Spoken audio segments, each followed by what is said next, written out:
베드로전서 3장 1절부터 제가 좀 읽으면서 설명을 드리겠습니다. 아내들아, 이와 같이 자기 남편에게 순종하라. 이는 꼭 말씀을 순종하지 않는 자라도 말로 말미암지 않고 그 아내의 행실로 말미암아 구원을 받게 하려 함이니 너희의 두려워하며 정결한 행실을 봄이라. 너희의 단장은 머리를 꾸미고 금을 차고 아름다운 옷을 입는 외모로 하지 말고 오직 마음에 숨은 사람을 온유하고 안정한 심령에 썩지 아니할 것으로 하라. 이는 하나님 앞에서 값진 것이니라. 전에 하나님께 소망을 두었던 거룩한 부녀들도 이와 같이 자기 남편에게 순종함으로 자기를 단장하였나니 사라가 아브라함을 주라 칭하여 순종한 것 같이 너희는 선을 행하고 아무 두려운 일에도 놀라지 아니하면 그의 딸이 된 것이니라. 남편들아, 이와 같이 지식을 따라 너희 아내와 동거하고 그를 더 연약한 그릇이요 또 생명의 은혜를 함께 이어받을 자로 알아 귀히 여기라. 이는 너희의 기도가 막히지 아니하게 하려 함이라. 네, 이 구절도 우리가 앞에서 이제 그 종에 대한 이야기가 나온 것처럼 종에 대한 이야기만 나오고 주인에 대한 이야기가 없었잖아요. 그거는 이제 이 베드로의 편지를 받는 공동체가 종이 많았다는 걸 이제 보여주는 것처럼 여기서도 이제 아내들아 이렇게 나온 걸 보면 이 교회들의 여자가 더 많았던 것 같아요. 그래서 이게 먼저 나오는 거죠. 그 다음에 뒤에 이제 남편에 대한 얘기가 딱 한 줄 나오는데, 어쨌든 이제 여성들이 상당히 교회 안에 많았다는 것은 사실이었던 것 같습니다. 남편에 순종하라. 순종한다는 말은 이제 그 휘포타소, 권위 아래 두다. 제가 지난번에 좀 설명한 단어인데 순종에 두 가지 단어가 있다고 그랬잖아요. 휘포타소라는 권위 아래 자기를 두는 거. 그 다음에 이제 힙아코에라는 거는 이제 잘 귀 기울여 듣는 거. 두 가지인데 여기 단어가 둘 다 나와요. 밑에 이제 단어가 또 나옵니다. 그 단어가 5절에 보면 남편에게 순종한다 했을 때는 휘포타소고 6절에 사라가 아브라함을 주라칭하여 순종하였다 했을 때는 휘바코에 잘 경청한다 그런 단어가 쓰였습니다. 근데 이제 이 휘포타소라는 단어의 그림은 뭐냐면 권위 아래 자기를 두는 거니까 권위를 인정하는 거죠. 그 다음에 어떤 존중하는 거죠, 그죠? 네, 이런 겁니다. 그런데 이제 이걸 그냥 읽으면 가부장제 사회의 어떤 그 질서를 공고히 하는 그런 가르침으로 보이기 쉽죠. 근데 이제 우리가 에베소서 말씀을 다시 이제 좀 생각해 봐야 되는데 에베소서 그 말씀에 보면 피차 복종하라는 말씀이 따르죠. 에베소서 4장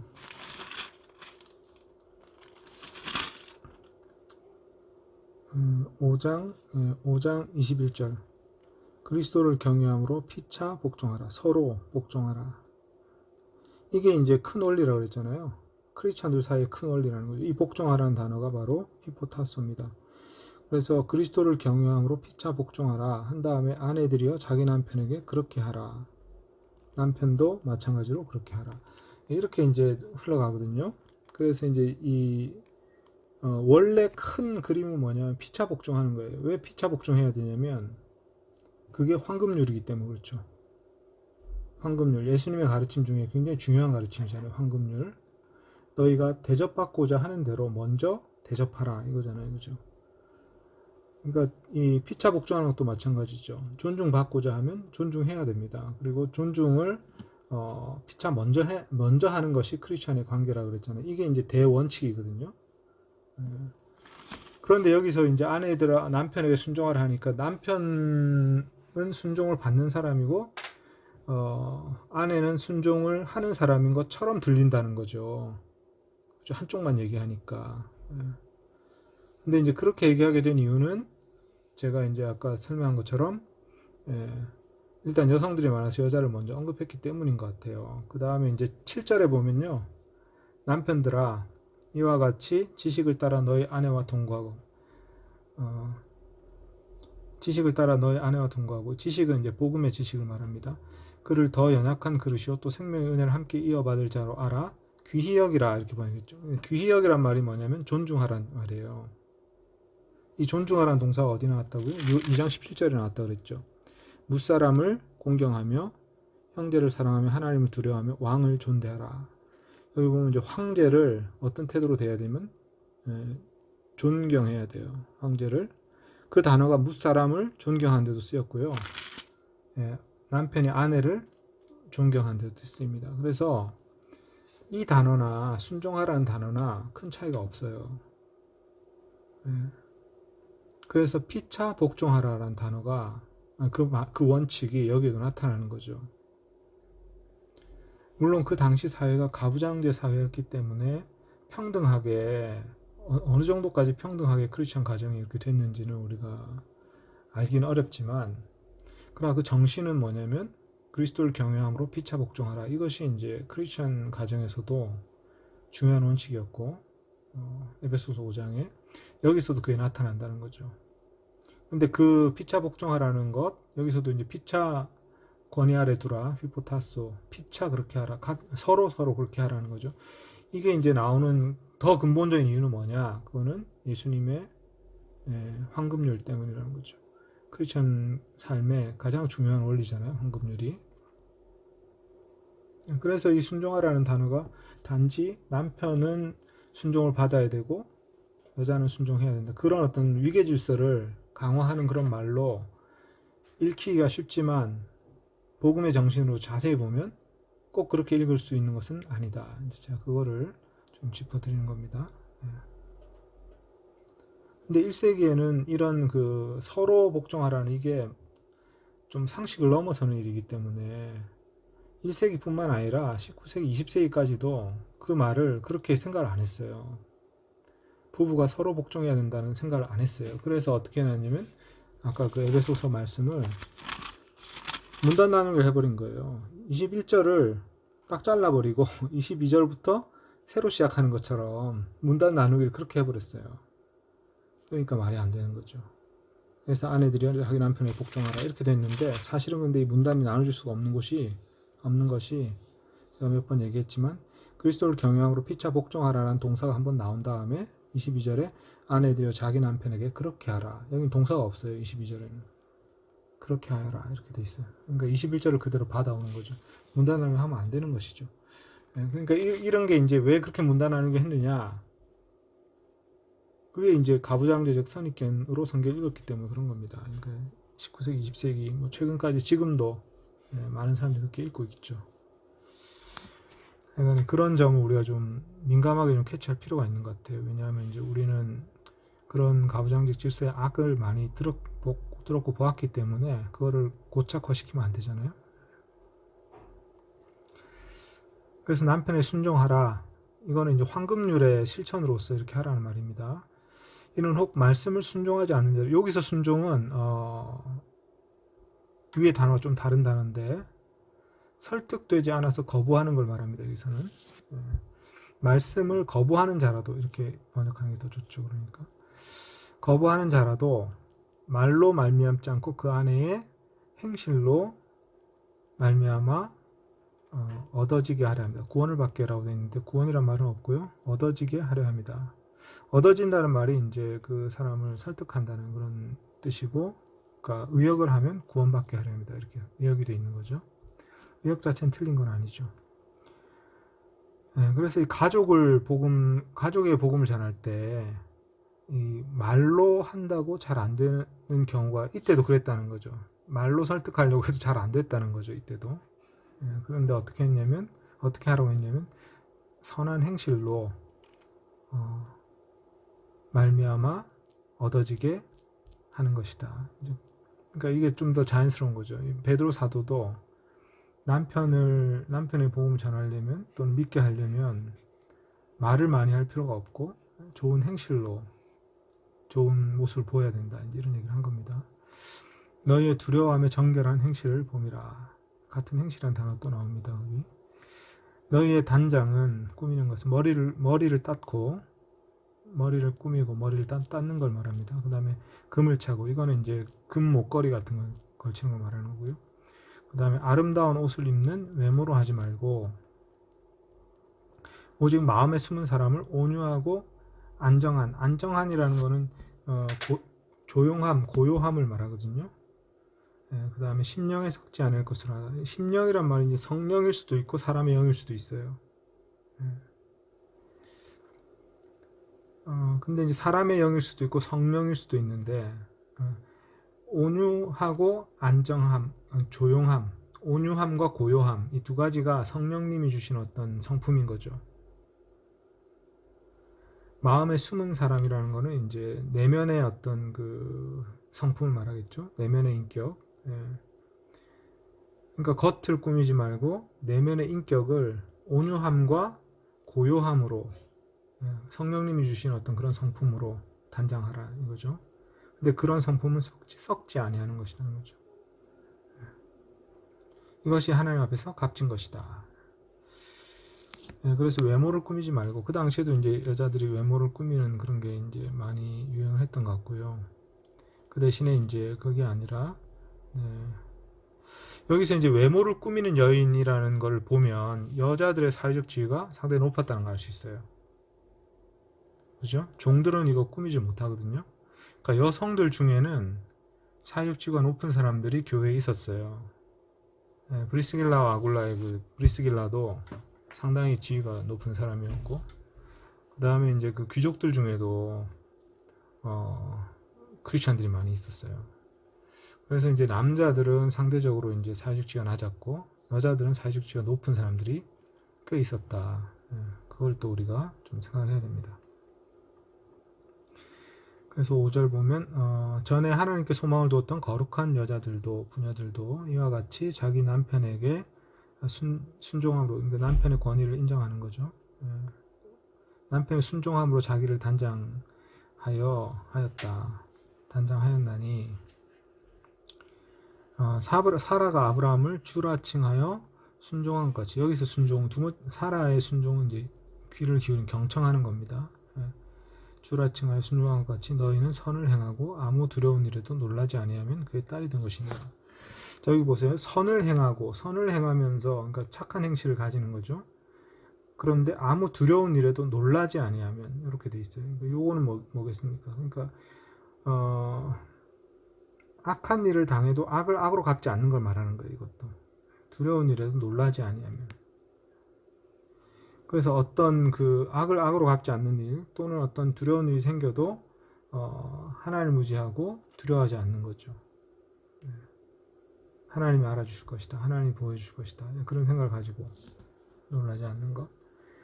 그러면 이제 사라의 딸이 된 것이다, 사라의 자녀가 된 것이다, 사라의 모범을 본받는 그런 사람이 된 것이다, 이런 말이죠.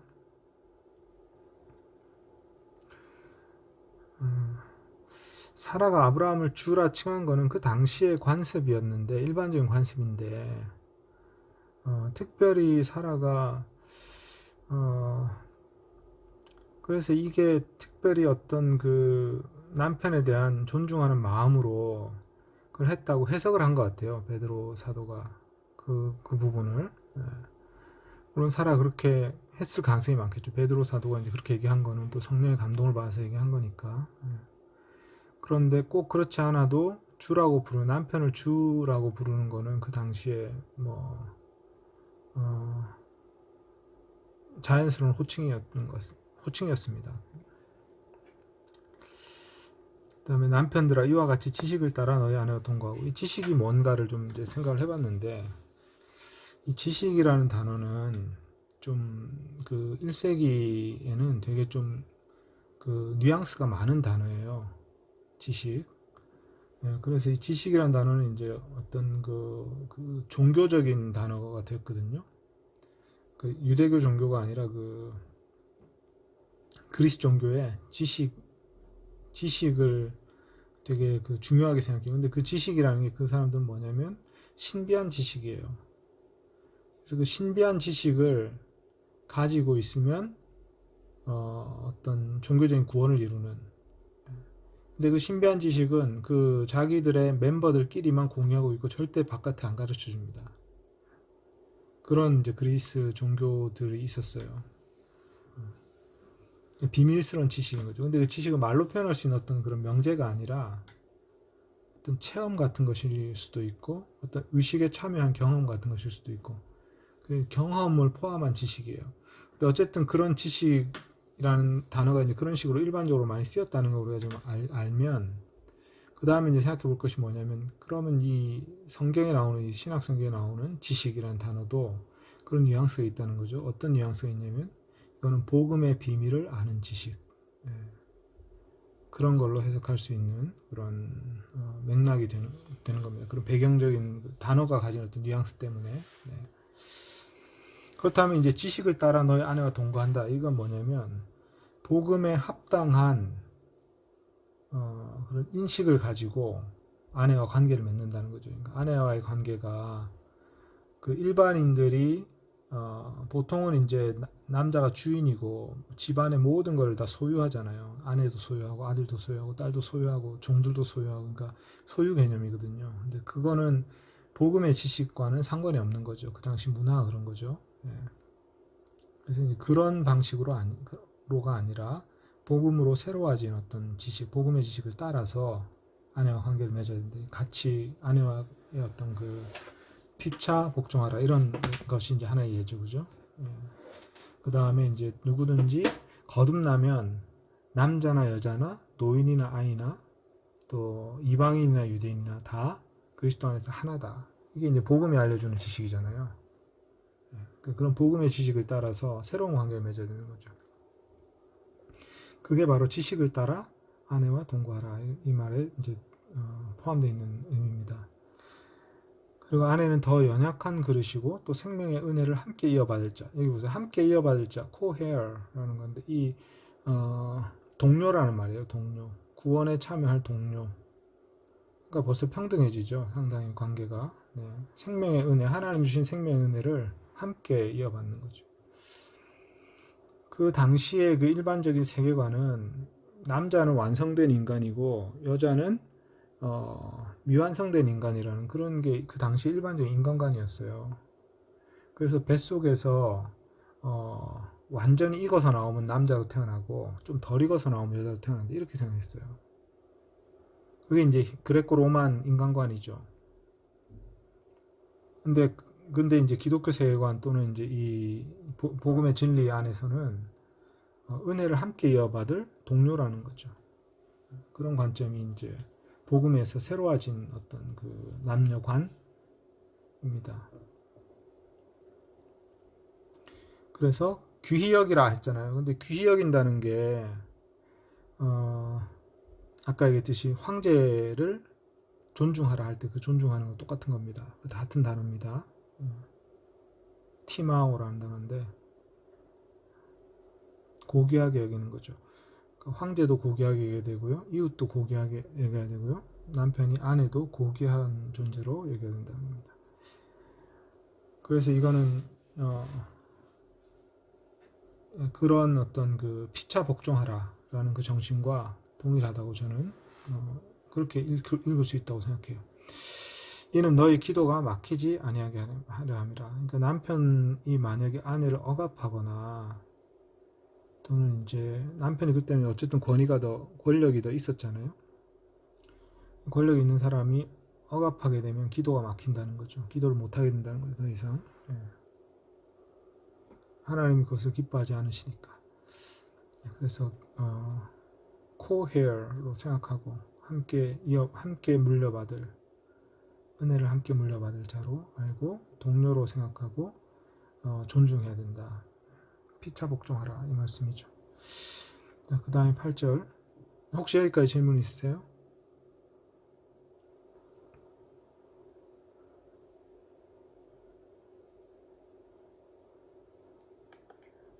여기서 네. 아내를 더 연약한 그릇으로 네. 보라고 한 거는 어떤 뭐 신체적인 면을 말하는 건가요? 아니면 뭔가 정신적인 것까지 포함을 해서 이렇게 표현을 한 걸까요? 그 당시 관점에서 본 거로 봐야 되는 건지 아니면 네. 예수님의 관점에서 복음의 관점에서 봤을 때 이 여성이 더 연약한 그릇이다. 있어라고 그렇죠. 예, 보시는 이게 분들이 만약에 많답니다. 지적이거나 어떤 그런 걸로 본다면 좀 열등하다는 느낌을 줄 수 있네요. 그죠? 이 예, 연약하다는 표현이 이제 뭔지 한번 다시 한번 확인해 볼게요. 예, 음, 더 약한 그릇, 연약한 그릇이 딱 그 표현인데, 이 그릇이라는 표현은 예를 들어서 도자기라든지 이런 것들이 함부로 다루면 깨질 수 있잖아요. 그런 표현인 것 같아요. 연약한 그릇이라는 게. 음,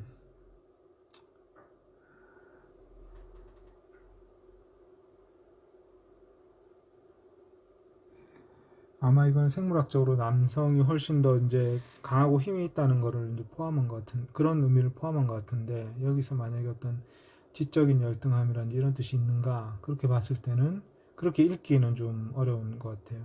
그냥 비유인데 그냥 비유, 연약한 그릇이란 그 표현이 그대로 나오는데 그것에 어떤 영적인 의미를 더 부여하기는 좀 어렵지 않겠나. 왜냐하면 이제 생명의 은혜를 함께 이어받을 자라는 표현이 나오니까. 음,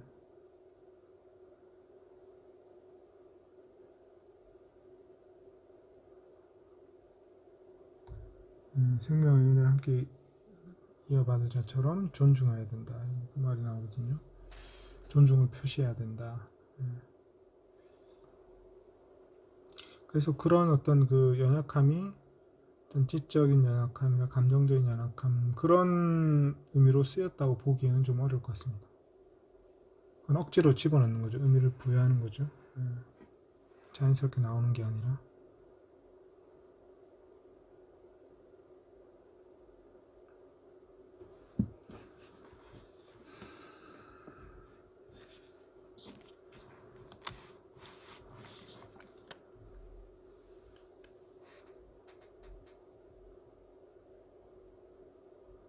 네, 그럼 8절 또 넘어가겠습니다. 마지막으로 말하노니 너희가 다 마음을 같이하여 동정하며 형제를 사랑하며 불쌍히 여기며 겸손하며 악을 악으로 욕을 욕으로 갚지 말고 도리어 복을 빌라. 이를 위하여 너희가 부르심 받았으니 이는 복을 이어받게 하려 하심이라.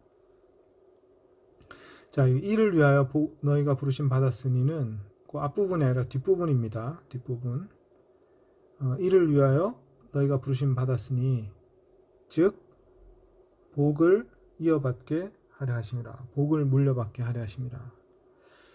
그러니까 이제 우리가 부르심 받은 것은 하나님의 그 미래에 우리에게 주실 큰 복을 하나님 나라에 참여하는 복을 이어받게 물려받게 하려고 우리를 부르심 받은 겁니다. 그러니까 욕을 욕으로 갚지 말고 복을 빌어라 이렇게 되어 있는 거죠. 그러니까 이제 악을 악으로 갚지 말고 오히려 그들을 축복하라. 왜냐하면 우리는 복을 물려받을 사람들이기 때문이다. 이렇게 그러니까 복을 물려받을 사람이기 때문에 다른 사람들에게도 복을 베풀어야 된다. 축복을 해야 된다. 이렇게 되어 있죠. 그런 논리가 여기 있습니다. 그래서 은혜를 받은 사람이 은혜를 베푸는 것처럼 복을 받을 사람이 다른 사람을 또 축복하는 겁니다. 뭐 그런 논리적 구조가 있습니다. 여기서도 이제 그 악을 악으로 갚지 말라. 이게 산상수훈에 나오는 예수님이 오른뺨을 맞으면 왼뺨을 돌려대라. 그죠? 그다음에 원수를 사랑하라. 이런 말씀하신 것과 이제 통하는 거죠. 물론 로마서에도 이제 악을 악으로 갚지 말고 선으로 악을 이겨라. 그것도 물론 산상수훈으로 돌아가는 거죠. 그러므로 10절 생명을 사랑하고 좋은 날 보기를 원하는 자는 혀를 금하여 악한 말을 그치며 그 입술로 거짓을 말하지 말고 악에서 떠나 선을 행하고 화평을 구하며 그것을 따르라. 따르라는 말은 쫓으라 이런 말입니다. 추구한다. 주의 눈은 의인을 향하시고 그의 귀는 의인의 간구에 귀를 기울이시되 주의 얼굴은 악행하는 자들을 대하시느니라 하였느니라. 이거는 이제 시편 34편에 나오는 그 구절입니다. 그래서 여기 보면 혀를 금하여 악한 말을 그치며 입술로 거짓을 말하지 말라. 이런 거가 이제 그 앞에 보면 욕을 욕으로 갚지 말라. 이거랑 연결되는 거죠. 그다음에 악에서 떠나 선을 행하라. 이거는 악을 악으로 갚지 말라. 그 앞으로 그 앞부분 그렇게 돼 있는 거고, 그렇게 하는 이유는 하나님이 살펴보고 계시기 때문이죠. 그게 이제 시편을 인용하면서 그 가르침을 보완하는 겁니다. 앞부분 구절을 보완한 거죠. 자, 이제 13절에 또 이제 같은 비슷한 그 주제가 나오는데, 요거는 2장에서 계속 나왔던 주제입니다. 한번 살펴보겠습니다. 너희가 열심으로 선을 행하면 누가 너희를 해하리요. 그러나 의를 위하여 고난받으면 복 있는 자니 그들이 두려워하는 것을 두려워하지 말며 근심하는 것을 근심하지 말고. 자, 여기 13절 보시면 너희가 열심으로 선을 행하면 누가 너희를 해하리요. 그러나 혹시라도, 여기 이제 그 14절이 그런 거예요. 그러나 혹시라도 의를 위하여 고난을 받게 되면, 자, 보통은 열심으로 선을 행하는 사람을 해하진 않죠, 보통은. 그런데 혹시라도 그런 경우에도 이제 억울하게 해를 당할 수가 있다는 겁니다. 그렇다면 혹시라도 의를 위하여 고난을 받게 되면, 그럼 뭐예요? 복 있는 자다. 이건 어디 나오는 거죠? 산상순에 나오는 거죠. 팔복에 나오는 거죠. 의를 위하여 핍박받는 자가 복이 있다. 바로 그 말씀입니다. 의를 위하여 고난받으면 복 있는 자다. 그 다음 구절이 그들이 두려워하는 것을 두려워하지 말고 근심하지 말라. 자, 그들이 두려워하는 것은 뭐냐면, 사실은 죽는 거죠, 죽는 거. 요게 이제 어디 나옵니까? 요것도 예수님 말씀인데, 마태복음 10장 28절에 나오는 거거든요. 그거 한번 살펴보겠습니다. 마태복음 10장 28절에 보면,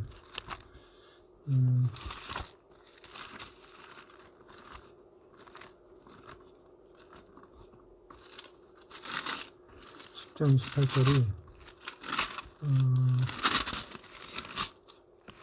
몸은 죽여도 영혼은 능히 죽이지 못하는 자들을 두려워하지 말고 오직 몸과 영혼을 능히 지옥에 멸하실 수 있는 이를 두려워하라. 그렇게 말씀하시죠.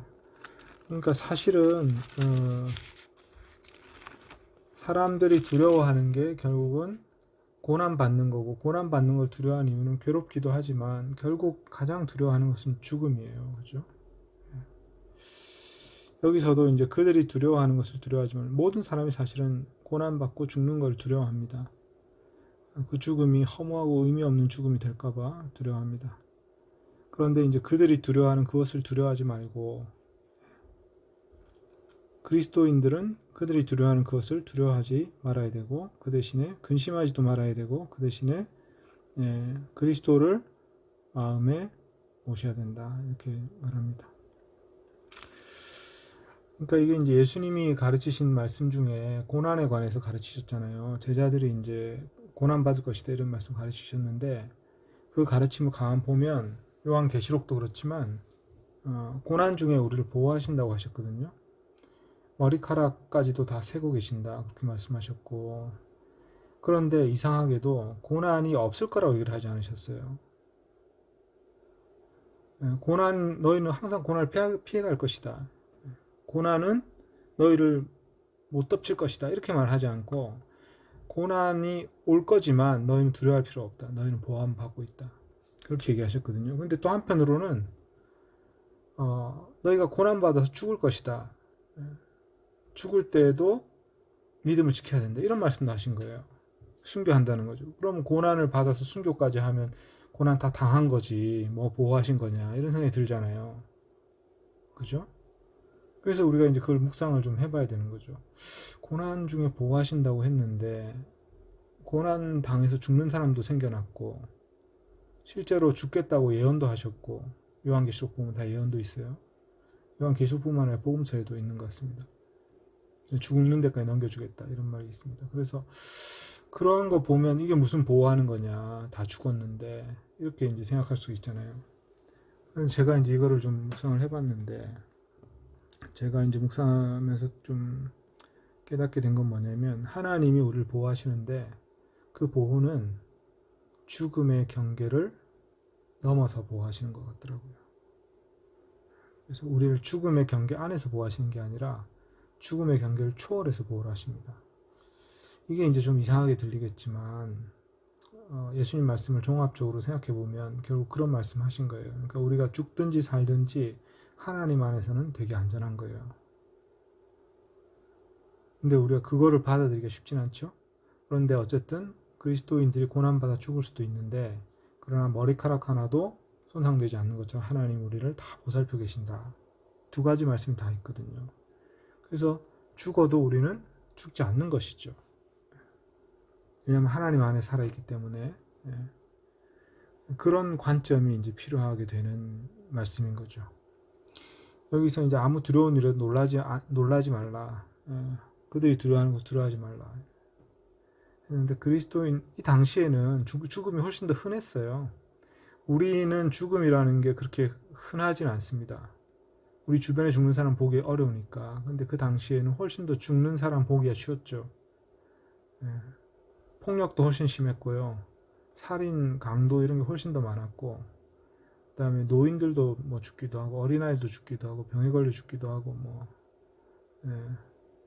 상처 입으면 항생제가 없었기 때문에 그냥 골마서 죽기도 하고, 그러니까 죽음이 되게 흔했다는 걸 우리가 생각해야 되고, 그러나 이제 사람들이 다 죽음을 두려워하는 거죠. 그 당시에도. 예. 그런데 이제 그거를 두려워해서는 안 된다. 근심할 필요가 없다. 왜냐하면 우리는 하나님을 두려워하면 되는 거고, 그걸로 충분하기 때문에 다른 걸 그들이 두려워하는 것을 두려워하지 말라. 그런 생각이 여기 한 줄이지만 사실은 이게 다 연결되어 있는 거라는 거죠.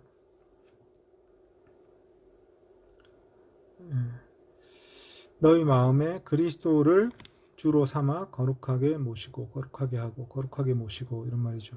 그러니까 마음에 그리스도를 모셔라. 그리스도를 주님으로 거룩하게 모셔라. 거룩하게 한다는, 그리스도를 거룩하게 한다는 말이, 그리스도 원래 거룩한 분인데 왜 거룩하게 하라 하느냐. 거룩하게 한다는 말은 신성한 공간에 따로 떼어놓는 걸 말하거든요. 그래서 우리 마음속에 어떤 그 성전이 있다면 그 거룩한 공간을 만들어서 거기에 예수님이 항상 계시게 하라는 어떤 그런 이미지입니다. 주님이신 그리스도가 우리 마음속에 거룩한 공간에, 가장 중요한 공간에 항상 계시게 하라. 그런 말입니다. 그 다음에 너희 속에 있는 소망에 관한 이유를 묻는 자에게는 대답할 것을 항상 준비하되 온유와 두려움으로 하고. 자, 이 소망에 관한 이유를 묻는다 이렇게 얘기하니까 이게 뭐 좀 그 고상한 표현처럼 보이지만, 사실 요 대답하다는 말, 요 대답을 항상 준비하라, 대답할 것을 항상 준비하라, 요 말은 뭐냐면 변호할 것을 준비하라는 말이거든요. 근데 변호는 언제 하는 거냐면 법정에서 하는 거예요. 그러니까 사실은 이 말의 그 컨텍스트, 상황은 어떤 상황이냐면 법정에 서 있는 상황이에요. 그러니까 법정에 서서 질문을 받을 때 변호할 말을 준비하라, 이런 말이에요. 온유함과 두려움으로. 그러니까 이 대답할 것을 온유함과 두려움으로. 잠깐만요. 15절.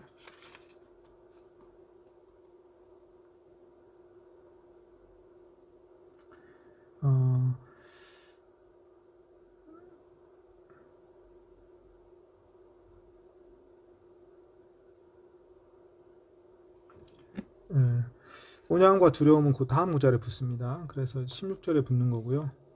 그 전까지 소망에 관한 이유를 묻는다는 게 사실은 이게 길에 가다가 이렇게 물어보는 그런 게 아니고요. 법정에서 잡혀간 거죠. 잡혀갔는데 이 사람들 조사를 해보니 나쁜 짓을 해서 고소를 받아서 잡혀갔는데, 고소당해서 잡혀갔는데 조사를 해보니 나쁜 짓 한 게 없다 그랬잖아요. 그죠? 그래서 오히려 착한 일을 한 건 많이 드러나는 거죠. 그래서 이제 하나님께 영광이 되고, 그걸 이제 앞에 2장에서 얘기했었어요. 그런 장면에 대해서. 여기서도 이제 그렇게 돼가지고 사람들이 너희 왜 그런 짓을 하고 있냐 이렇게 물어보는 거죠. 그거를 여기서는 소망에 관한 이유를 묻는다 이렇게 표현했습니다. 왜냐하면 그리스도인은 소망 가운데 살기 때문에 뭔가 다른 삶을 살잖아요. 그래서 그 이유를 물어본다는 겁니다.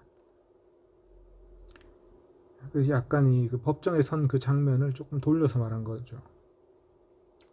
그 법정에서 우리의 소망에 관해서 변호할 말을 준비하고 있으면 된다.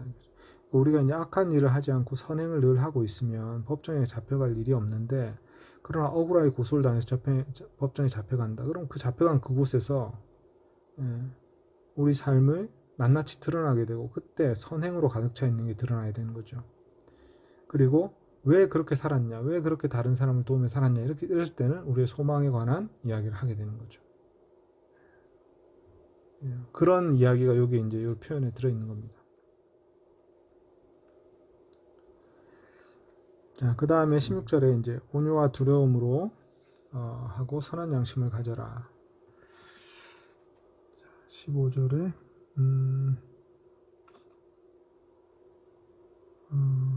이게 그 구절 나눔이 조금 이상하게 되네요. 헬라어 성경에는 16절이 온유 앞에 16절이 나누지거든요.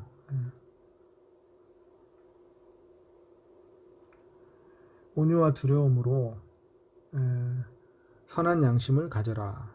하고를 빼시고 그 다음에 이제 항상 준비하되 한 다음에 온유와 두려움으로 선한 양심을 가지라 이렇게 연결하시면 될 것 같습니다. 그렇게 하면 더 좋은 것 같습니다.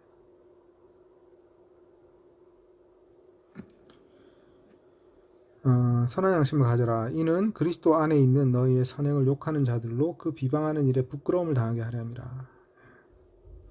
그러니까 온유함과 두려움이라는 것은 여기서는 이제 하나님을 경외하는 거죠. 하나님을 경외함, 그걸 두려움입니다. 그 다음에 선한 양심, 온유함, 경외함, 선한 양심 이것을 가져라. 이는 그리스도 안에 있는 너의 선행을 욕하는 자들로, 그러니까 재판을 이제 걸은 사람들이죠. 기소를 한 사람들. 그 비방하는 일에 부끄러움을 당하게 하람이라. 그래서 이제 앞에 얘기한 그 2장에서 또 똑같은 얘기를 했었거든요. 그죠? 그 얘기가 또 나왔고요. 17절. 선을 행함으로 고난 받는 것이 하나님의 뜻일진데, 이건 무슨 말이냐면 선을 행함으로 고난을 받는 것이 만약에 그 상황에서 하나님 뜻이라면, 그 상황에서 우리가 선을 행해서 고난을 받게 되는 것이 그 상황에서 하나님 뜻이라면, 만일 하나님의 뜻이라면 악을 행함으로 고난 받는 것보다 더 낫다. 그러니까 선을 행함으로 고난 받는 것이 어떤 경우에는 하나님의 뜻일 수도 있다는 거죠. 그런데 그것은 악을 행함으로 고난 받는 것보다 훨씬 더 고귀한 일이고 하나님께 칭찬받을 일이니까 좋은 일이다 이런 말입니다. 고난을 받는다 해도 그것도 좋은 일이다. 왜냐하면 그리스도께서도 단번에 죄를 위하여 죽으사 의인으로서 불의한 자를 대신하셨으니 이는 우리를 하나님 앞으로 인도하려 하심이라, 데려가려 하심이라. 하나님 앞으로 우리를 데려가려고 의인이 불의한 자를 위하여 죽으셨습니다. 그 얘기를 하셨어요. 그 얘기를 한 겁니다. 우리를 하나님 앞으로 데려가려고. 육체로는 죽임을 당하시고 영으로는 살리심 받으셨다. 자, 여기서 이제 좀 복잡한 주제가 뒤에 자꾸 연결돼서 나오니까 여기 앞부분 한번 짚고 넘어가겠습니다. 왜냐하면 악을 행함으로 고난 받는 것보다 더 낫다. 선을 행함으로 고난 받는 것이 더 낫다. 왜냐하면 그리스도께서도 의인으로서 고난 받으셨기 때문에 그렇다는 거죠. 근데 그 결과 우리가 하나님 앞으로 인도함을 받게 되었다. 좋은 일이 벌어진 거죠. 이 얘기를 하다가 이제 예수님에 대한 이야기로 넘어가 버립니다. 자, 우리를 하나님 앞으로 인도하려 하심이라 한 다음에 육체로는 죽임을 당하고 영으로는 살리심 받으셨으니. 자, 육체로 죽임 당하셨다는 말은 우리가 쉽게 이해할 수가 있는데 영으로는 살리심 받으셨다. 이게 무슨 말인가 조금 생각을 해봐야 되겠죠. 왜냐하면 예수님은 육체로 죽임 당하셨지만 또 몸으로 부활하셨잖아요. 그죠? 근데 왜 육체와 영을 이렇게 대조를 했을까? 일단 그 생각을 한번 해봐야 되는데, 육체와 영이, 물론 그 문자 그대로 보면, 첫 번째 태어난 몸이, 제가 이제 육체는 뭐라고 그랬어요? 육체는 조금 일반적인 바디, 몸, 소마죠. 헬라어로는 소마와 비슷한 의미로 쓰이는 경우도 있지만 영과 대조될 때는 현 세대에 속한 것과 그것을 상징하는 단어로 많이 쓰입니다. 영은 그럼 뭘 상징하는 거예요?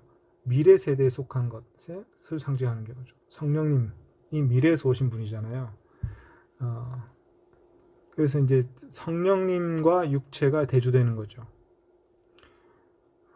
그래서 이제 육체라는 거는 제가 이제 개념을 어떻게 가져야 되냐면 몸 더하기 죄 이렇게 합치면 그 육체가 되는 거예요.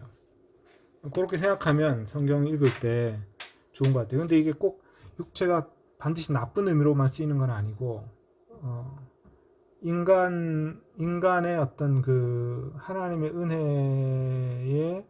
은혜와 조금 거리가 떨어진 인간은 다 육체라고 보는 겁니다. 모든 육체는 풀과 같다. 그런 표현처럼. 그래서 인간을 그냥 육체라고 말할 수도 있는 거죠. 그런데 조금 더 영과 대조될 때는 육체는 썩을 육체 또는 사라질 육체 이런 걸 말하는 거고요. 영은 미래의 세계, 하나님이 미래에 이루실 하나님 나라로부터 넘어온 세력, 그것을 영이라고 하는 거죠. 성령님이 이제 그런 분이니까. 그래서 육체로는 죽임을 당하시고 이제 현세의 존재로서는 예수님의 육체가 죽임을 당했죠. 그러나 영으로 살리신 바 하셨더니 이거는 이제 하나님의 그 부활의 어떤 그 계획에 따라서 미래의 일이 미리 벌어진 거잖아요. 예수님의 부활은. 그래서 이제 그 영으로 살리신 바 하셨다. 그렇게 대조를 한 것 같습니다. 육체, 현세와 미래를 대조한 것 같습니다. 육체와 영. 그가 또한 영으로 가서 옥에 있는 영들에게 선포하신다. 이제 여기서 영은 이제 이미지가 좀 바뀝니다. 육체와 영이 대조되는 그거하고는 조금 다릅니다. 여기서는 이제는 몸을 떠나 있는 존재로서의 어떤 영이죠. 여기서는 그죠? 그래서 예수님이 부활하기 전에 금요일 날 죽으셨잖아요. 그죠? 그런데 영으로 깨어나셔가지고 토요일 날, 일요일 날 부활하셨으니까 토요일 날 옥에 있는 영들에게 선포하셨다. 이런 말이 나와요. 이게 되게 신비한 말씀이죠. 성경에 딱 한 번 나오는 표현인데 옥에 있는 영들이 누구냐? 그들은 전에 노아의 날 방주를 준비할 동안 하나님이 오래 참고 기다리실 때에 복종하지 아니하던 자들이라. 그러니까 노아의 방주를 만들던 그 시대의 악한 사람들입니다. 그때 그 노아의 말을 듣지 않았던 사람들, 그 사람들이 옥에 있는 영들이래요. 그들은 이제 영으로만 존재하는 거죠. 이제 죽었으니까. 그래서 뭔가 이제 우리가 생각하는 그 하데스 같은 곳에 있는 거죠. 그곳에서 이제 있는데 그곳에 영으로 가서 그들에게도 선포했다. 뭘 선포했겠어요?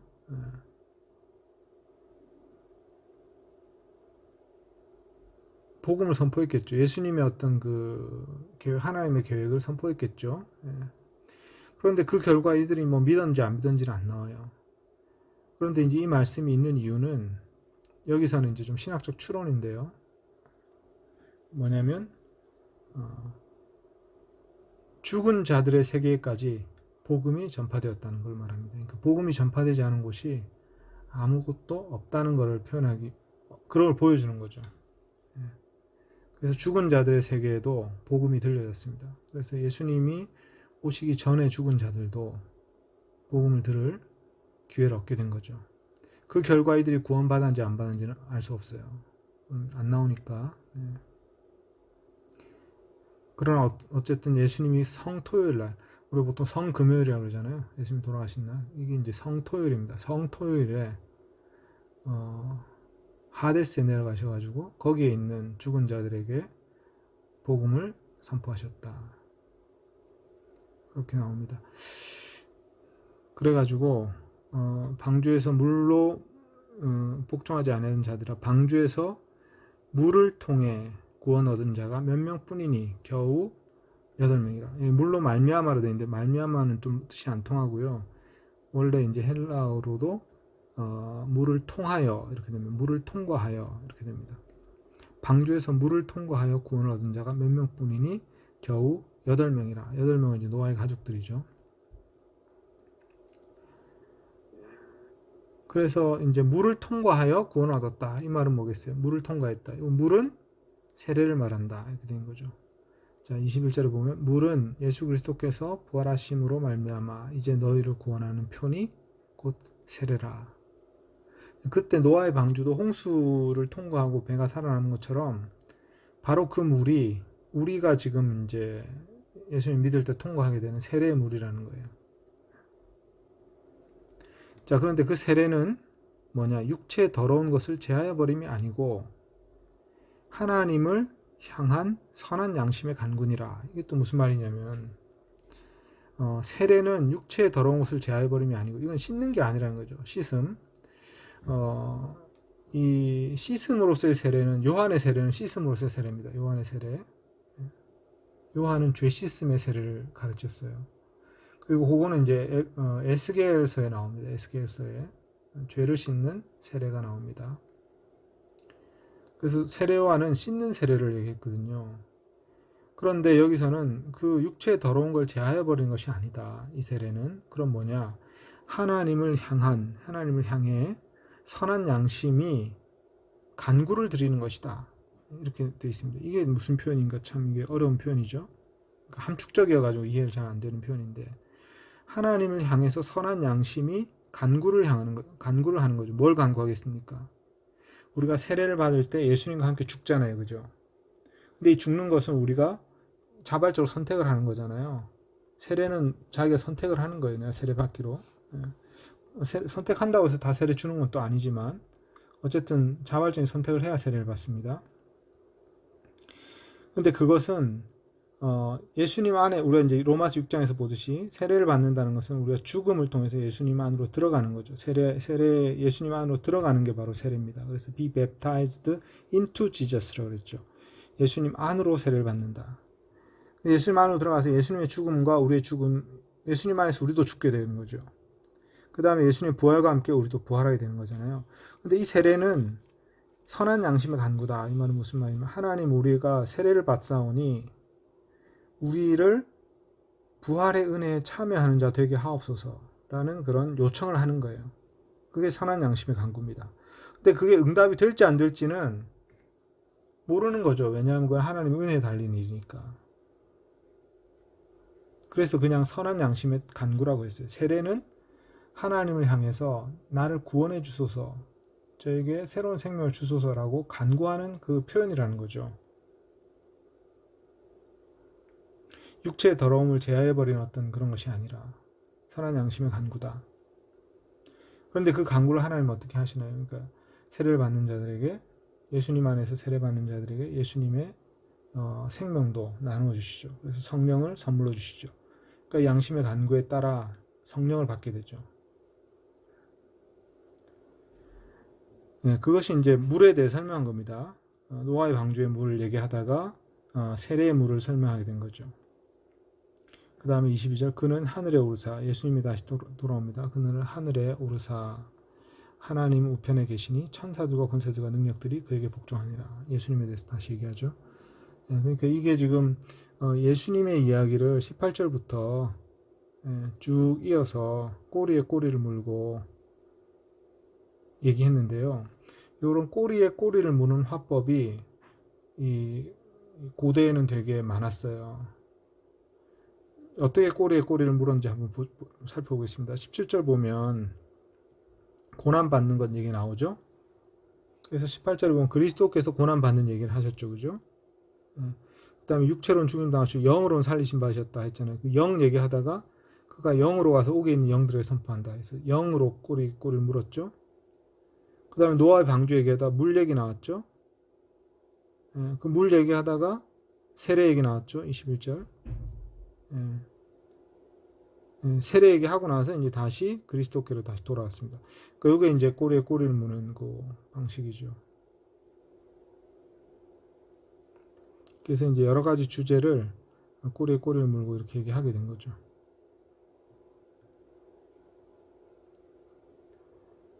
자, 이제 끝까지 다 봤는데 이제 뭐 질문이나 여러 가지 이야기 뭐 나누고 싶은 이야기를 좀 나누죠.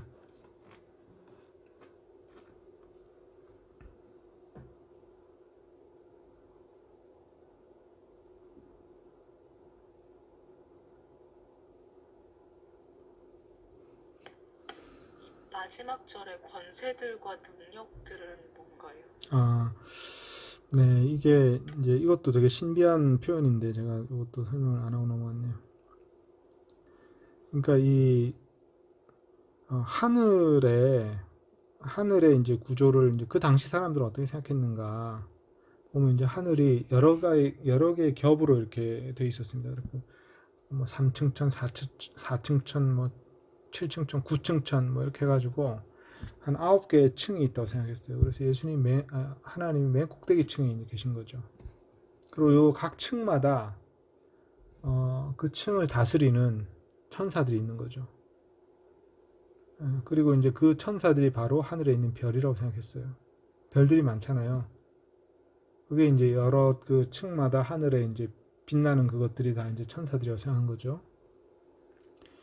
그래서 이 권세들과 능력들이라는 거는 천사의 일종이라고 볼 수도 있고요. 천사들 중에 권세와 능력을 가지고 하늘의 어떤 그 질서를 땅의 통치로 반영하게 하는 그런 어떤 사람들, 그런 존재들, 그렇게 볼 수도 있고, 그 다음에 또 다르게 보는 거는 땅 위에 있는 권세와 능력을 가진 사람들, 땅 위에 그러니까 황제라든지 왕이라든지 뭐 통치자들 있잖아요. 그 사람들을 말하는 것일 수도 있어요. 옛날에는 우리의 세계관은 전혀 그렇지 않지만 우리 민주주의 사회에 살고 있잖아요. 근데 옛날에는 이 황제나 왕들이나 통치자들이 인간보다는 조금 높은 존재라고 생각했어요. 자유인보다는 조금 높은 신적 존재, 반신적인 존재라고 생각했어요. 그 위에 신들이 물론 있죠. 신적인 존재가 있고 그 밑에 약간 반신적인 존재가 있다고 생각했어요. 그래서 그 황제는 신의 아들이라고 생각했어요. 제우스가 낳은 어떤 아들. 그래야 황제가 되는 거죠. 이게 어느 그 나라든 그런 약간 신화 같은 그런 이야기가 있는데, 그게 이제 뭘 보여주냐면 우리는 인간이 모두 다 똑같다고 생각하잖아요. 오늘날엔 다 그렇게 생각하거든요. 과학적으로 세계관 속에서. 근데 옛날에는 어떤 인간은 신적인 존재라고 생각한 거죠. 그래서 그런 자들만 권세를 가질 수 있게 되는 거죠. 신적으로 태어난 아들만. 그래서 이제 권세와 능력이라는 게 인간과 좀 다른 초인간적인 존재라고 생각했던 그 당시의 통치자들. 그래서 천사와 거의 동급이에요, 이 사람들은. 그래서 권세들과 능력들이 이제 그거를 의미할 수가 있습니다.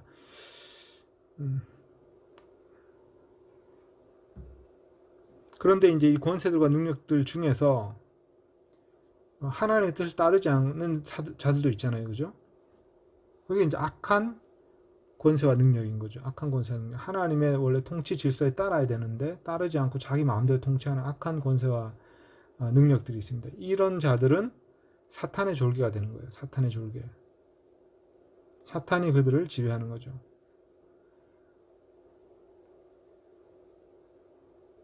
그래서 이제 에베소서 보면 이 정사와 권세라는 말이 나오는데, 그게 이제 그런 그 사탄의 지배를 받는 악한 통치자들 말하는 겁니다.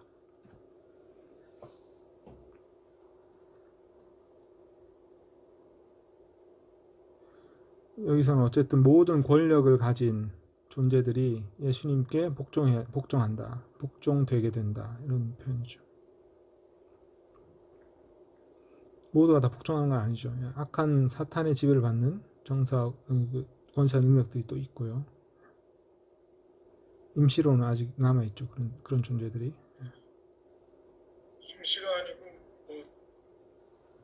이 땅의 권세와 능력들 중에서 하나님 예수님께 복종하는 권세와 능력은 거의 못 본. 그러니까 예수님이 재림하실 때까지 임시로 남아있다는 거죠.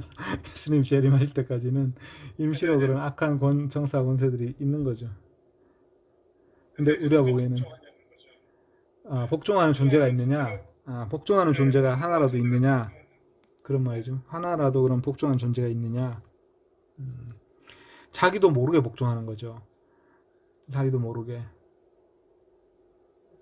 그런 의미가 있습니다. 그게 이제 로마서 13장에 보면 모든 권세는 하나님으로부터 났다. 그죠? 그래서 그 순기능이 있다. 이거 했을 때 그 순기능이 권세의 순기능인데, 그게 이제 하나님이 예를 들어서 뭐 악을 제하고 선을 칭찬하는 그런 기능을 주신 거잖아요. 로마서 그 말씀에 의하면. 근데 그런 순기능을 다하는 정사와 통치자들은 하나님이 보살펴 주셔가지고 계속 통치를 하게 하고, 그렇게 하지 않는 통치자들은 하나님 심판하셔가지고 제거하시는 거죠. 그런 식으로 이해를 했습니다. 이 1세기에는. 우리는 그렇게 이해를 지금 못하겠죠. 그죠? 못하겠는데, 근데 어느 정도 의미가 있다는 거는 저는 이제 어떤 생각이 드냐면, 예를 들어서 이제 우리의 지금 그 권세 능력이라고 하면 누구겠어요? 대통령이라든지 아니면 뭐 이재용 같은 그런 삼성그룹의 회장이라든지 이런 사람들이 이제 여기에 속하는 거거든요. 권세와 능력에 속하는 거잖아요. 그런데 이 권세와 능력을 가진 사람들은 어떻게 해서 이 권세와 능력을 가지게 되느냐? 사람들이 주권을 양도하는 거예요. 그러니까 민주주의 사회에서는 우리가 이제 투표를 통해서 이제 주권을 양도하는 거죠. 대통령의 주권을 양도하면 대통령의 주권을 가지고 이제 통치를 하는 거잖아요. 예. 그리고 이제 삼성 같은 그룹은 우리가 이제 고용이 되는 대신에 우리의 인격의 어떤 부분을 맡기는 거죠. 주권을 양도하는 거죠. 예. 그러면 거기에 어떤 주권이 생기는 거예요. 그럼 그 주권을 통합해 가지고 그것을 대표하는 사람이 그것을 발휘할 수 있는 거죠. 어떤 힘으로. 그런데 만약에 그 힘을 되게 나쁘게 쓰면 그거는 엄청나게 악한 일이 되는 거예요. 그냥 한 사람이 죄 짓는 거하고는 완전히 다른 악한 그게 되는 거예요. 사탄의 졸개가 되는 거죠. 한마디로. 히틀러 같은 경우 그런 경우죠. 자기의 권세를 개인적으로 못되게 쓴 게 아니라 뭐 극악무도하게 썼잖아요. 그렇게 된 이유는 독일인들이 그에게 권세를 다 넘겨준 거예요. 그 집합된 권세를 악하게 쓰니까 엄청난 악이 나온 거죠. 근데 이제 현대 사회에서는 우리가 이제 민주주의적 제도를 통해서 그렇게 권세가 악용되는 거를 제어할 수 있는 제도가 생긴 거잖아요. 그래서 민주주의가 되게 좋은 건데, 그럼에도 또 이제 권세를 가진 사람은 또 어떤 입장이 되냐면 자기가 할 수 있는 게 별로 없다고 느껴요. 이게 참 역설인데, 이재용이 되게 자유로울 것 같지만 대부분은 다 결정된 거 안에서 행동할 수밖에 없는 그런 상황에 처하게 돼요. 누구나 권력을 가진 사람들이 그런 느낌을 또 가지게 돼요. 그러니까 그게 이제 제가 교회를 예를 들면 교회 목사님을 만나보면 큰 교회 목사님도 자기가 할 수 있는 게 아무것도 없다 그래요. 남들이 보기에는 그분이 결정한 모든 게 다 결정될 것 같은데, 근데 그 장로님을 또 만나보면 장로가 할 수 있는 게 하나도 없다 그래요. 목사는 뭐라 그러냐면 장로들 때문에 내가 할 수 있는 게 하나도 없다 그래요. 그러니까 이게 조직이라는 게 스스로 굴러가는 힘이 있는 것 같아요. 어떤 그런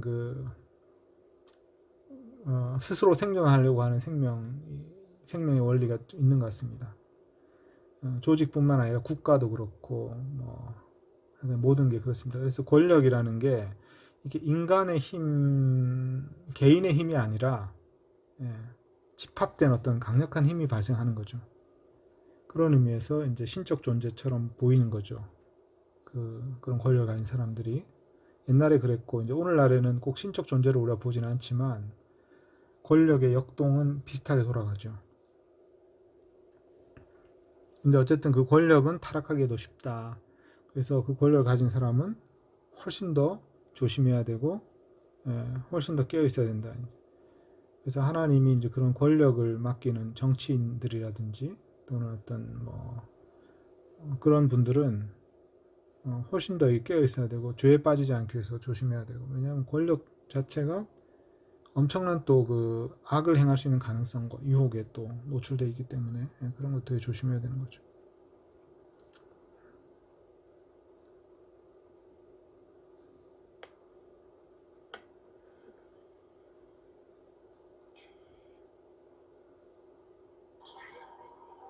베드로는 왜 이렇게 선을 강조하는 거예요? 왜 그런 것 같아요? 아니 왜 이렇게 왜 이렇게 선한 일을 하라고 이렇게 하는가?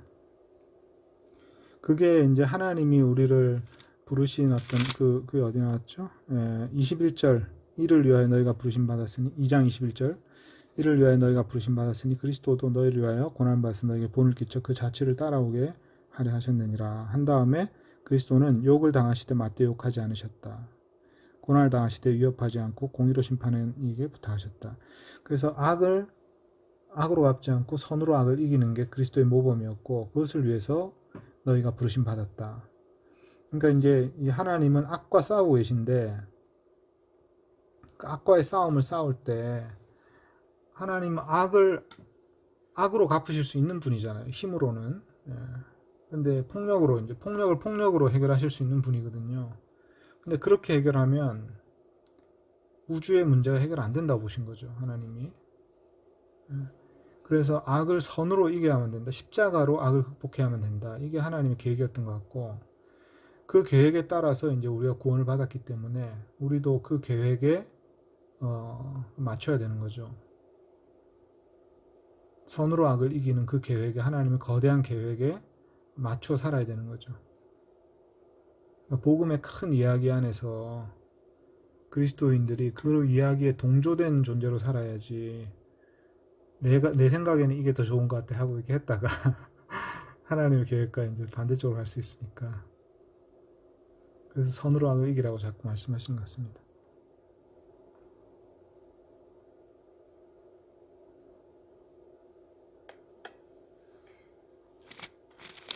베드로는 그러니까 생로병사 인생이 그렇게 생로병사가 당연히 있고 고난이 있고 또 주로 인한 고난도 있고 이런 걸 당연히 인정하고 그게 많을 거다라는 걸 전제하고 이제 항상 말씀하는 거죠. 그때 이제 너희들이 어떤 걸 당하든지 그 선으로 주님을 삼고 하늘의 소망을 두고 선하게 살아라. 네. 이 당시에 이 분들이 이 교회가 고난을 받고 있었겠죠. 그러니까 이제 고난을 많이 얘기하는 거겠죠, 그죠? 우리보다는 고난이 훨씬 많았을 거예요. 우리는 이제 고난이 없는 고난이 사실은 주변에 그렇게 많은 고난이 없는 개인적으로는 다 고난이 있죠. 근데 고난이 없는 그런 시대긴 하죠. 그 시대가 그 당시에 비하면.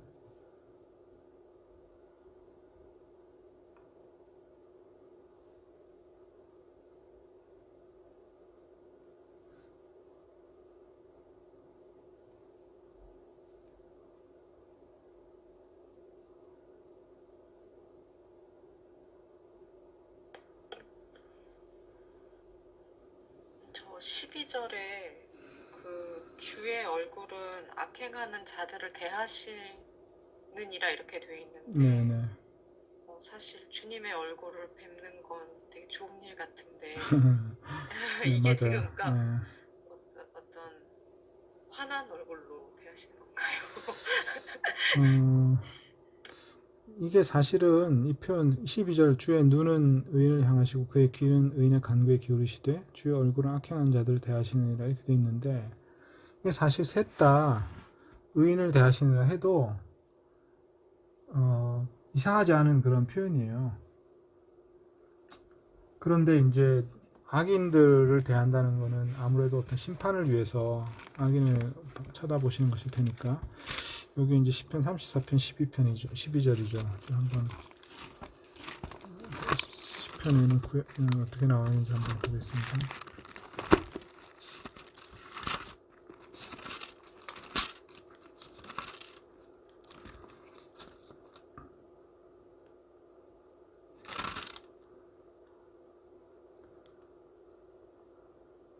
여호와의 눈은 의인을 향하시고 그 귀는 그들의 부르짖음에 기울이시는도다. 여호와의 얼굴은 악을 행하는 자를 향하사 그들의 자취를 땅에서 끊으려 하시는도다.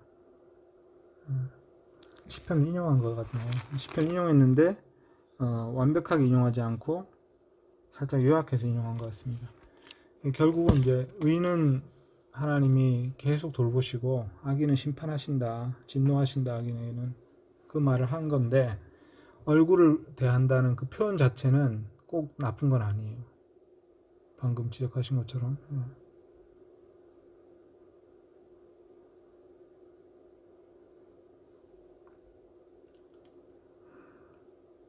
근데 대적한다라고 돼 있나요? 네. 시편에 그렇게 돼 있죠. 예. 시편도 돼 있고 이거를 이제 영문으로 보면 더 face of the Lord is against the doors. 그러니까 against라고 번역을 한 거예요. 이게 사실 on이거든요. 원래 헬라어 단어는 on. 그러니까 epi라는 전치사인데 이거는 이제 against하고 좀 다르거든요. 근데 이제 against로 번역을 한 거죠. 왜냐하면 그렇게 번역해야 의미가 자연스러우니까. 근데 epi라는 단어는 꼭 그렇게 against라는 의미는 그러니까 이제 의미가 얼굴을 아니에요. 이렇게 지켜보고 있다가 맞아요. 잘하면 보호하시고 잘못하면 죽는다는 식으로. 그러니까 전에 그 저거 있잖아요. 자손들까지 보응한다라는 말이 아, 네네. 자손들에게 벌을 준다라는 게 아니라 네. 감찰한다는 잘못한 내 거죠. 자손들을 계속 감찰한다라는 맞아요. 거죠. 예, 예. 보신다라는. 맞아요. 이것도 그런 식으로 보면 되겠네요. 아, 네. 뭐 그렇게 보면 자연스럽죠. 네, 맞습니다. 계속 지켜보신다. 그게 그렇게 보면 정확하게 보이겠네요. 예.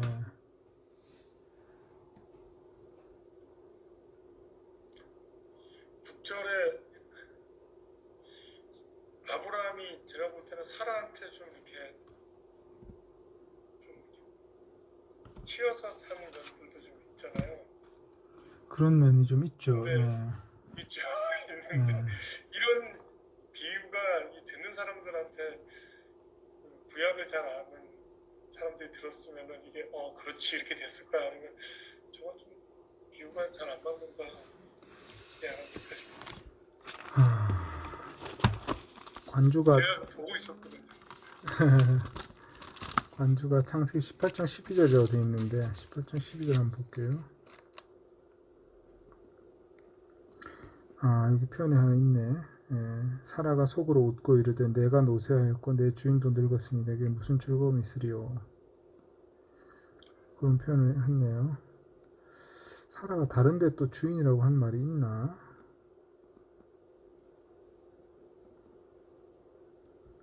그건 제가 좀 확실히 못 찾아보겠는데 18장 12절에서는 이 주인이란 말이 있네요.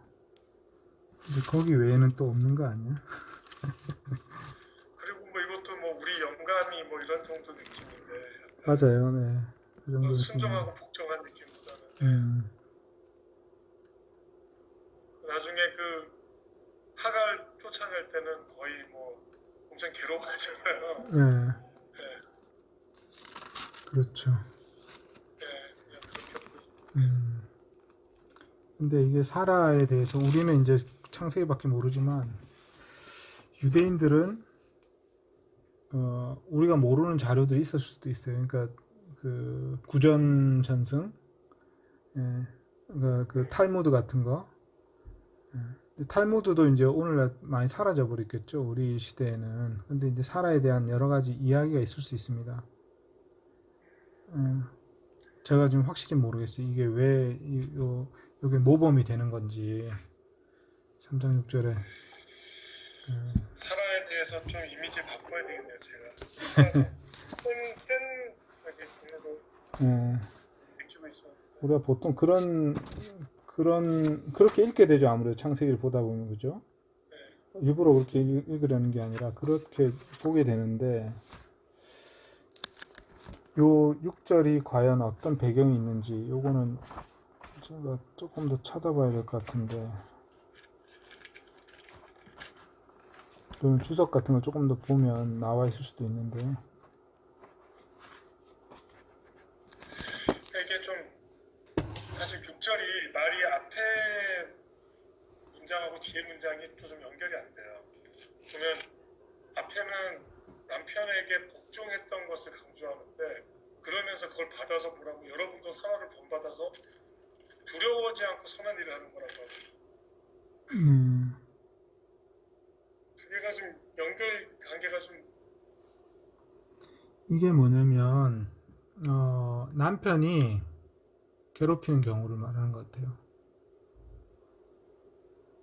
남편이 속삭이는 게 아니라 이제 억압하고 괴롭히는 경우.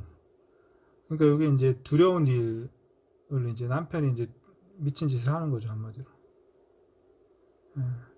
그런데도 선을 행해서 이제 악을 악으로 갚지 않고 선으로 갚는 거죠. 그렇게 하면 그러니까. 예, 그런 맥락인 것 그래서 같아요. 저는 그래서 이게 좀 말이 안 맞다는 거죠. 그러면은 아브라함을 끌고 왔으면 아브라함이 미친 짓을 그러네요. 해도 선한 일로 하면 너는 사라처럼 됐다. 이렇게 돼야 되는 건데 음, 이 두 문장이 좀 그러네요, 진짜. 모르는 히스토리가 뭐 사건이 하나 있나 보네요. 현재는 장성이 안 되고 있는. 음,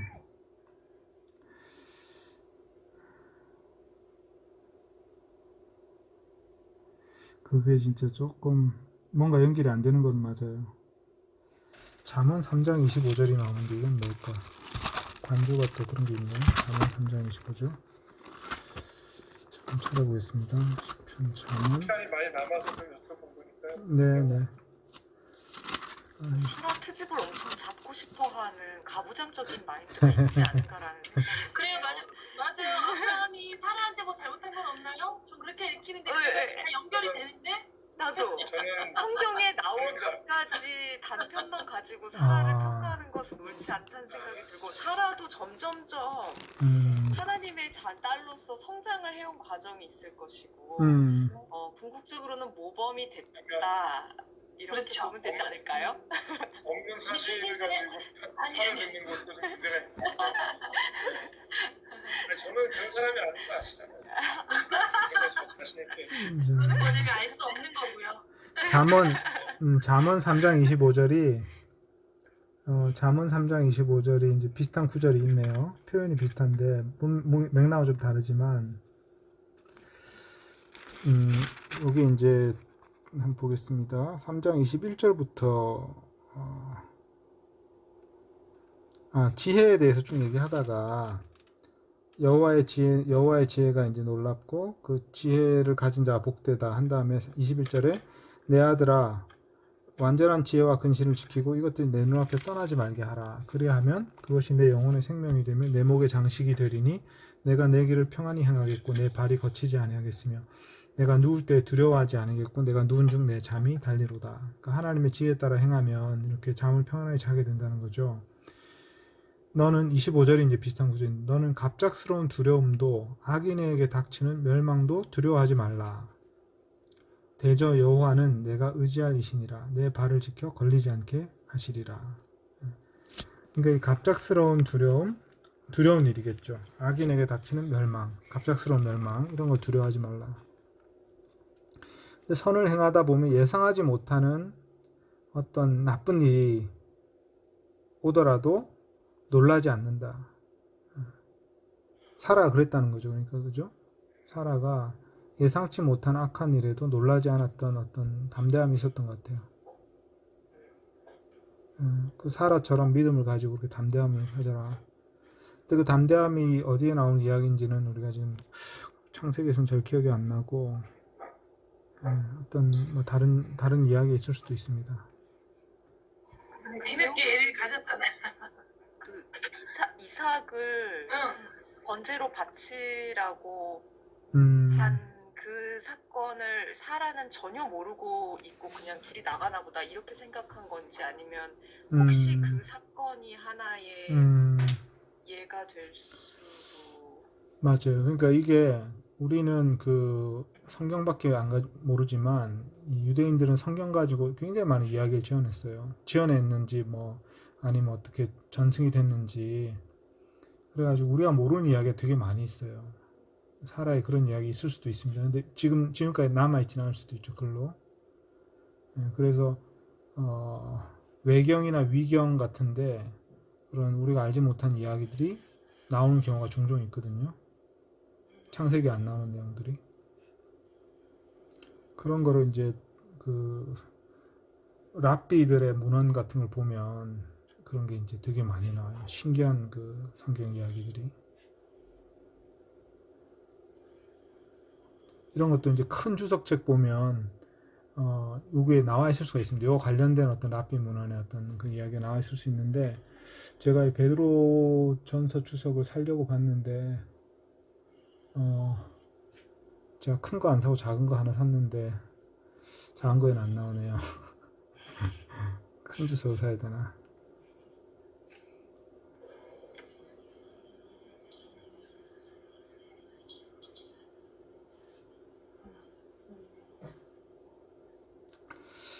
네, 본문들이 이게 사실 문장이 방금 말씀하신 것처럼 이게 약간 그 논리적으로 쉽게 연결이 안 되는 그런 것들처럼 보이는데 사실은 되게 연결이 되기는 됩니다. 이게 되기는 되는데 우리가 번역을 해서 좀 그런 것도 있고 또 약간 상상력이 필요한 것도 있고 연결을 하려면 그런 부분이 좀 있는데 일단 설명은 제가 좀 드렸으니까 이제는 요 말씀을 자세히 한번 읽어보면서 특히 이제 이 다른 번역들을 조금 참조를 하시면 좋겠어요. 새 번역이나 그런 성경 번역을 좀 참고하면 좋을 것 같고 영어 성경 번역이나 ESV 같은 거 그런 거 참고하시면 좋을 것 같습니다.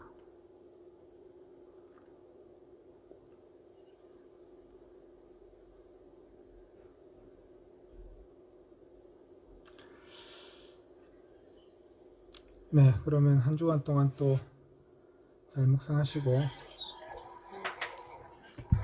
그리고 또 다음 주에 얘기를 좀 더 나누죠. 이 부분에 대해서 제가 기도하고 마치겠습니다. 하나님 아버지, 베드로 사도가 저희에게 교회에게 여러 가지 말씀으로 가르쳤는데 이 가르침 안에서 성령님이 함께 하셔서 여러 가지 지혜와 또 중요한 말씀들을 주셨습니다. 저희가 잘 깨닫게 하여 주시고 저희 삶 속에 이것을 어떻게 적용할 수 있는지 지혜도 주시고 또 이 말씀 안에서 저희가 복음을 더 풍성하게 깨닫는 그런 한 주간 되게 하여 주시옵소서. 오늘도 함께 해주심을 감사드리며 예수 그리스도의 이름으로 기도합니다. 아멘. 감사합니다. 감사합니다. 네.